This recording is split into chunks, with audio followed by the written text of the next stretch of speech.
માછી ગામમાં ખેતરમાં ભૂંડ પકડવા મૂકેલા ફંદાની અંદર દીપડો ફસાઈ ગયો હતો અને આખરે દીપડાનું મૃત્યુ નીપજ્યું. સુરત જિલ્લાના કામરેજ તાલુકાના માછી ગામે ખેતરમાં મૂકેલા ભૂંડ પકડવાના ફંદામાં શિકારની શોધમાં આવેલો દીપડો ફસાયો હતો, જેથી દીપડાના ગળાના ભાગે ગંભીર ઇજાઓ થતા તે મોતને ભેટ્યો હતો. આ ઘટનાની જાણ કામરેજ વન વિભાગની ટીમને થતા વન વિભાગે દીપડાનો મૃતદેહ કબજે લઈ આગળની કાર્યવાહી હાથ ધરી હતી.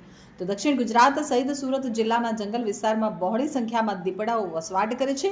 દીપડાઓ શિકારની શોધમાં માનવ વસ્તી નજીક આવતા હોય છે, ત્યારે વધુ એક દીપડો શિકારની શોધમાં કામરેજ તાલુકાના માછી ગામની સીમમાં આવ્યો હતો. તે દરમિયાન એક શેરડીના ખેતરમાં ડુક્કરને પકડવામાં પાથરવામાં આવેલા ફંદામાં દીપડો ફસાઈ ગયો હતો. તો દીપડાએ ભાગવાની કોશિશ કરતા ફંદો દીપડાના ગળામાં ઘૂસી ગયો હતો, જેને લઈ દીપડાને ગંભીર ઇજાઓ થતાં તેનું મોત નીપજ્યું હતું.